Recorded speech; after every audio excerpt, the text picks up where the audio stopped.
it just seems like such a perfect fit for people. And that's one of the things that happens is that people want your work, but they also sit there and negotiate your price down to the point where I added a clause in my contract that I do fair wages. I am not going to negotiate on my client's behalf to underpay the people who make your house beautiful. I'm not going to do it. Definitely. Sylvester, what comment do you have to that? Oh, yes. I mean, I agree wholeheartedly with her. I've talked with people in the music business, and the points you made were the same thing they were telling me, is that the thing of first getting your name out there, and so they tell you until you get your name out there or get the publicity that you need, that you have, that they can actually give you top dollar for your creativity, for your talent. And I've heard them tell me that, and I think that goes back to the things she was saying before as far as negotiating the contracts. I've talked with a general contractor, and one of the things that he said that he's trying to do is trying to show people how to negotiate. Because oftentimes we go in negotiating contracts, whether, as she said, whether it's in skilled labor positions such as carpentry or bricklaying and things like that, we don't know how to go in there to negotiate to get the best price for our value. And the same thing in the music industry, entertainment industry. There's a lack of negotiation there. And so there needs to be a better, way of showing them how they can go in to get a better value for their talent and what they bring to the table. Yes. Definitely. Yes. And yes. I want to bring in the other two callers, Dean, and we can skip the ads and everything. But just really quickly, I've got, that's what you're saying, I've got Lama Rod on the line and everything. I just was curious, and this is for you, Sylvester, and then I want to bring in those other two callers. But you talked about us trying to reach out to the Christian community and doing this voting area and everything. But what kind of things are you going to do to reach out to other parts of the community? I know that Lama Rod just did a conference here in Durham, even though he's from D.C., that talked about the connection between the different faiths, because he is definitely of the Buddhist faith. He's up in D.C., but the conference was here in Durham area, and I do know that there are people that are Buddhist, Jewish community, the Muslim community, and I'm not knocking the fact that we need to have these things there and identify and realize Durham's connection to the Christian community, but what kind of things are you going to do some unity things to these other communities that may not be part of that? Well, one thing that I was chair of economic development for both the Durham Community on Affairs of Black People and also for the Durham Business Professional Chain. And one of the things that I did then is that we reached out to all of Durham. The only reason that I'm targeting the church and the black community is because I say those communities have been largely overlooked. One thing about the Christian faith, it doesn't discriminate. It does not show partiality or one over the other. That's not what the Christian faith is all about. So anytime a person says that he or she is a Christian, then they say, I'm willing to reach out to these other groups. I'm willing to lock hands with them to make Durham a better place. That's what Durham is all about, that collaboration, different groups coming together. But I don't think that we should come together at the expense of another group, and that's what has been happening in Durham. They're saying that, okay, that Christians and blacks, for whatever reasons, your input doesn't count as much. And what I want to say is that our input does count, but I'm not going to do that at the exclusion of any other group. And Lama Rod, I just wondered if you could talk a little bit about, and then I definitely want to bring in those other callers, if you could talk about the conference that you did talked about the different groups reaching out to each other. I know at the one seminar you had people that were of different faiths. There were definitely, I think, 2 Buddhists on that panel. Reverend Kennedy, who's definitely of the Christian faith, was on there. And there were different other people of different faith communities that were on that conference that was held at Hayti recently. So could you share a little bit about your journey and how you feel that the different religious groups can connect, whether that's in your city of D.C. or whether that's here or whether that's in other places that you've lived?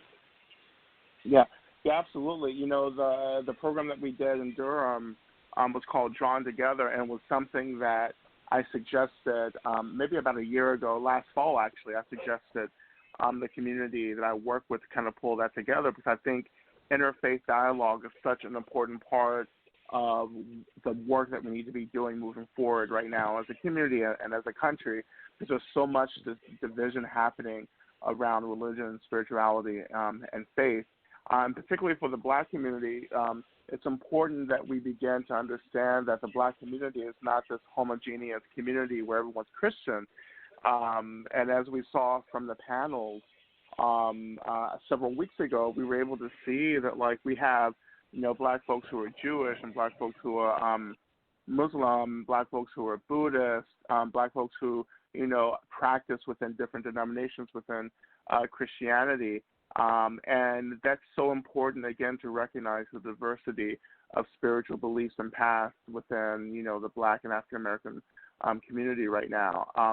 Interfaith dialogue also is important because, for me at least, it has so deeply enriched, my practices. It's dispelled assumptions and misbeliefs about other paths, and we can only do this really intense, deep work of exploration by having relationships with people, particularly on these paths. Like, we need to do more than just read books and watch documentaries. We actually need to meet people and befriend people within these traditions, and we need to, if we're serious, we need to go to these places of worship to experience how people worship, how people engage in working with their past. Definitely, I can see that. Dean, can you bring in, I believe Victoria might be one of those, along with Michael Johnson. Am I correct? I got Mike Johnson and Miss Peterson on the line. Mike Johnson, and who was the other one? Miss Peterson. Yeah, bring in Miss Peterson, and then we'll bring in Mike. So bring in Miss Peterson first. I've got a specific question based on what we've been talking about. All right, Miss Peterson, you are on the line. Well, one of the things I think most African Americans, at least here in this area, that really has concerned me over the years, and I've been involved in the political arena in Durham since probably 1980, after I graduated from North Carolina Central University, coming from New Jersey. We do not stay involved. If there's an issue, we jump on the bagwagon. After that issue has been addressed, we get off the bagwagon, and then we go do something else. Durham, this city, has over $47 million in reserve, called the fund balance. That's just on the city and the county. When we talk about training, to me it seems like when other groups want money, we've been giving the Durham Bulls thousands and actually millions of dollars for years, just cash money this guy gets to run the Durham Bulls Stadium. But when we ask for some monies for training to teach these young men and women carpentry, brick masonry, heating and air conditioning, it falls on deaf ears. And it just doesn't fall on deaf ears on some races. We've had black folks in the Raleigh-Durham, Chapel Hill area who's been in leadership in these areas. It falls on their deaf ears also. And the problem is a lot of black folks who used to vote years ago, this new generation has not been voting. And that is what is also going on. There's plenty of money. Durham has plenty of money. These kids should not be being shot and shoot 2 and 3 o'clock in the morning. Where I live, I can look out of my door 2 and 3 o'clock. A lot of times I see the young folks walking up and down the street. But we have monies. We have buildings. Even in the public housing units, a lot of their buildings just sit there. Those buildings can be used as training centers. We can also put to hook those training centers with these various companies. Durham is trying to float a $95 million housing bond. I don't hear anyone saying, and I've been trying to say, and I'm sure Pastor Williams is trying to say, how many houses is going to be built, affordable house?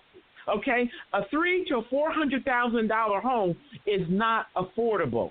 I don't hear them talking about building a $75,000 home or a $100,000 home. Durham can do it. That $95 million, if that bond goes past, it's the taxpayers. We're the ones who are going to have to foot that bill and pay that $95 million back. But I don't hear black folks saying, put it in writing. You know that song where what's her name says, talks about singing, put the ring on her finger, put the ring on. Okay, why does the black folks say, hey, you want us to support this bond? Put it in writing. How many affordable houses are going to be built? Is there going to be something for the seniors? How many African Americans are going to get the contract? How many black folks are going to be employed? No, we just run around town. Oh, $45 million. Put it in writing. If we want the ring on the finger, I want this bond information to be put in writing. That makes a lot of sense. Victoria, Ms. Peterson, one of the things we just talked about earlier, and I definitely have to bring in Michael and everything because we still got about 20 minutes to go on the show and everything. But both Ms. Baxter as well as Mr. Williams were talking about vocational training, and I know that's been a big issue of yours for a number of years. So I was just wondering, how do you think we're doing, and I know that you're talking about running for city council, and it's not necessarily a school board thing, but how do you think we as a people are doing in terms of training our youth vocationally? Because even on this show, we've talked about the fact that we don't necessarily train enough of our youth in these vocational fields. I remember when I was going to high school back in the 70s, there was a whole track that you could learn things like home economics and automobiles, and I don't know that that's available in the school system now, or just available in general, that kind of training. And I do know that that's been a big issue that you've pressed for a number of years. Terrible. I think overall, and the reason why I say terrible, look who's filling up the prisons. I used to work for the Department of Correction here in North Carolina years ago. It's still, we have all these black men, and now the prison population is even growing of black women over there in Raleigh at women's prison. They've actually have built another prison for women over here in Raleigh. Terrible. All these young black kids that are dropping out of school and dropping into the jail. All we need to do, and matter of fact, the school system doesn't have to do all this.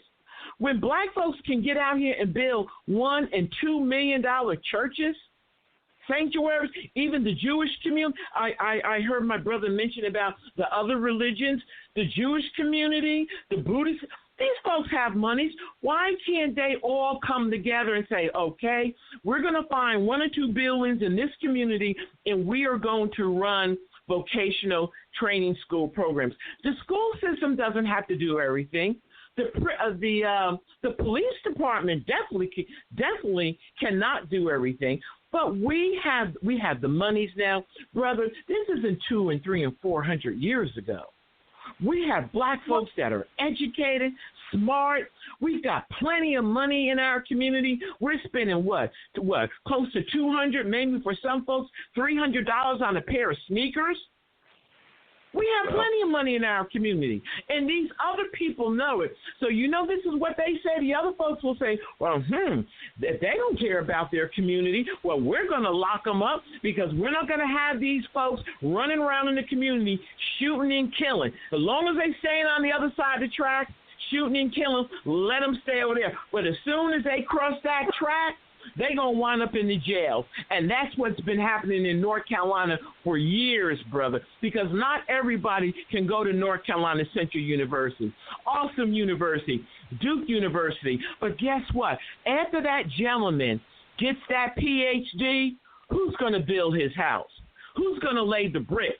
Who's going to put in the heating and air conditioning? Who's going to lay the water, the pipes, so that he or she can flush their toilet after they have the PhD? And that's the boo-boo that we did. I'm sorry, y'all got me started. I'm sorry. That's the mistake we did years ago.